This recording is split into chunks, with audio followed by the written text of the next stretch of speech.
విశాఖ రిషికొండలో జగన్మోహన్ రెడ్డి నిర్మించిన luxury palace కు సంబంధించి రోజుకో కొత్త విషయం వెలుగు చూస్తుంది. రిసార్ట్స్ పేరుతో సీక్రెట్ గా నిర్మించిన ఈ ప్యాలెస్ భవనాల్లో భారీ స్థాయిలో అవినీతి జరిగినట్లు ఆరోపణలు వస్తున్నాయి. ప్యాలెస్లలో ఇంటీరియర్ డెకరేషన్ పనులు కాంట్రాక్ట్ ను జగన్ తన సమీప బంధువు సుప్రియారెడ్డికి కేటాయించినట్లు వార్తలు వస్తున్నాయి. 120 కోట్ల కాంట్రాక్ట్ ను టెండర్లు లేకుండా కట్టబెట్టినట్లు సమాచారం. ప్యాలెస్ వ్యయం 450 కోట్లు కాగా డిజైన్ డెకరేషన్ల కోసమే 120 కోట్లు ఖర్చు పెట్టారు. రిషికొండ ప్యాలెస్ భవనాలను అందంగా తీర్చిదిద్దే పనిని జగన్ హయాంలో ఐటీ సలహాదారుగా పనిచేసిన దేవిరెడ్డి శ్రీనాథ్ భార్య సుప్రియా దక్కించుకున్నట్లు తెలుస్తుంది. ఆమె జగన్ కు దాయాది అయిన వైఎస్ అనిల్ రెడ్డికి సమీప బంధువు. కడప జిల్లాకే చెందిన ఈమె జగన్ అధికారంలోకి రాగానే పాంథియన్ డిజైన్స్ పేరుతో కంపెనీ పెట్టారు. ప్రభుత్వ టూరిజం ప్రాజెక్టులన్నీ సుప్రియానే కైవసం చేసుకున్నట్లు తెలుస్తుంది. తాడేపల్లిలోని జగన్ ప్యాలెస్ తో పాటు బెంగళూరు, పులివెందుల్లోని ప్యాలెస్లను డెకరేట్ చేసింది కూడా సుప్రియానే అని అంటున్నారు. రిషికొండలో మొదట రిసార్ట్స్ పేరుతో భవనాలు కట్టించిన జగన్ తర్వాత వాటిని తన అధికార నివాసంగా మార్చుకోవాలని చూశారు. దీనికోసం అధికారులతో కమిటీలు వేసి పని సాఫీగా జరిగిపోయేలా చూసుకున్నారు. మొత్తం 175 సీట్లలో తామే గెలుస్తామన్న ధీమాతో రిషికొండ భవనాలను లగ్జరీగా తీర్చిదిద్దుకున్నారు. సుప్రియా బంధువు కావడంతో సహజంగా ఈమెకు కాంట్రాక్ట్ దక్కిందని చెబుతున్నారు.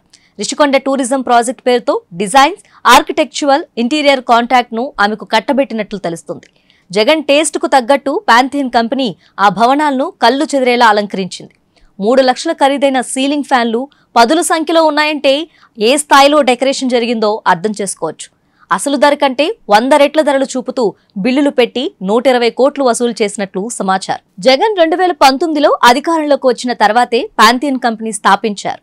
అందులో సుప్రియాతో పాటు ప్రభుత్వ సలహాదారైన ఆమె భర్త రాజశేఖర్ కోసూరు అనే వ్యక్తి డైరెక్టర్లు. తాడేపల్లి, బెంగళూరు ప్యాలెస్ పనులను జగన్ ఎవరికైనా ఇచ్చుకోవచ్చు, కానీ ప్రభుత్వ ప్రాజెక్టును బంధువుకు ఎలా కేటాయిస్తారని చర్చ జరుగుతుంది. పాంథియన్ కంపెనీకి కాంట్రాక్ట్ ఎలా ఇచ్చారో తెలిపే రికార్డులు బయటపడితే పూర్తి వివరాలు తెలిసే అవకాశం ఉంది. రిషికొండ ప్యాలెస్ ను రాజస్వం ఉట్టిపడేలా డిజైన్ చేశారు. విదేశాల నుంచి ఖరీదైన పాలరాయి తెప్పించారు. Bathtub, commode, curtains, furniture import చేసుకున్నవే. ఇంత ఖరీదైన కాంట్రాక్ట్ తీసుకున్న పాంథియన్ కంపెనీ జగన్ కు సంబంధించిన పనులు మాత్రమే చేస్తుందని TDP వర్గాలంటున్నాయి.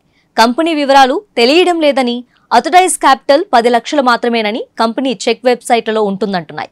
సింథర్న్ designers, talent pool India solutions అనే మరో 2 కంపెనీలను కూడా సుప్రియారెడ్డి ఏర్పాటు చేసినట్లు తెలుస్తుంది. ఇవన్నీ షెల్ కంపెనీలని టీడీపీ ఆరోపణ. సుప్రియారెడ్డికి బంధువైన వైఎస్ అనిల్ రెడ్డి తాడేపల్లిలోని జగన్ క్యాంపు భవనంలో చక్రం తిప్పారు. జగన్ ఆర్థిక వ్యవహారాలన్నీ ఆయనే చూసుకున్నట్లు టాక్. అనిల్ అక్రమ ఇసుక దందా నడిపాడని ఆరోపణలున్నాయి. అవినాష్ రెడ్డికి కడప ఎంపీ టికెట్ దక్కకపోతే అనిల్ కు ఇస్తారని అప్పట్లో ప్రచారం జరిగింది. సుప్రియారెడ్డి ఇతనికి బంధువు కావడంతో రిషికొండ ప్యాలెస్ కాంట్రాక్ట్ దక్కి ఉంటుందని టీడీపీ నేతల ఆరోపణ.